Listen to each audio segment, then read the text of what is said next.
Today we are making tiramisu mousse, which is like tiramisu, but without all the work. You're not gonna wanna miss it.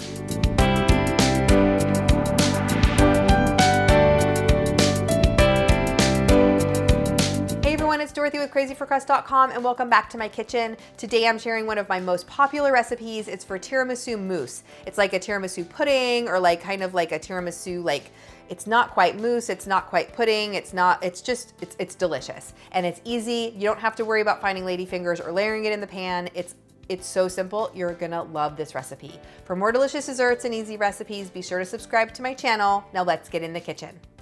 Because we're not making traditional ladyfinger dipped tiramisu, we're gonna add some coffee to it. So what we're gonna do is we're gonna start off with 1.5 teaspoons of instant coffee and 1/4 cup of hot water. You're gonna stir that together. I use just one of those Starbucks Via packs. You could also use some cooled espresso. And then we're gonna make our whipped cream.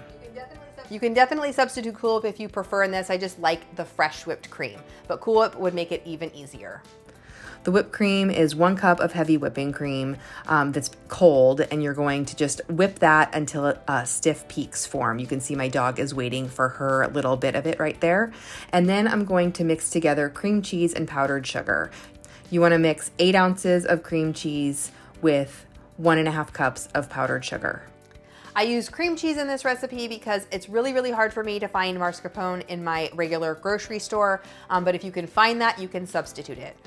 Regardless of which one you're using, make sure that it is room temperature. Whenever you're baking with cream cheese or making anything where you're mixing up cream cheese, you wanna make sure that it is room temperature to avoid lumps. Now, when it comes to the coffee, you can add as little or as much as you like. I know some people aren't huge coffee lovers, and so you can use less. For me, I love the coffee taste in tiramisu because of the soaked ladyfingers in the traditional recipe, so I add all of it. Once the coffee's all mixed in, go ahead and add the whipped cream into it. And then we're going to carefully fold the whipped cream into that mixture. Do not mix it.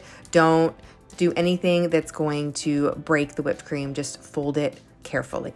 You could also add a little bit of coffee liqueur or chocolate liqueur or even Bailey's to this. It would make it even more delicious. Then, since I'm layering this in small dishes, I'm going to add it to a piping bag. I'm using a Ziploc bag here, but you could also use a piping bag. Just snip off a tip, and I'm going to use just a large round open tip. And then you're going to add your mousse mixture into the bag. This is just going to make it easier to pipe into small serving dishes. If you're making this for a large group of people in just a big bowl that they serve themselves, you don't have to do this step. We're going to layer this in our little serving dishes along with some cocoa powder. And at the very top, you can either add more cocoa powder or grated semi-sweet chocolate. You could even do this in little tiny shot glass sizes. If you're having a party, it would make a lot more of them. Again, you could serve this in a bowl and have everyone serve themselves. No matter how you serve it, oh, it's so easy. Look how creamy and soft it is. And the flavor, it tastes just like you're eating tiramisu, just without the ladyfingers. Leave me a comment and let me know what your feelings are about tiramisu, and keep watching for even more desserts.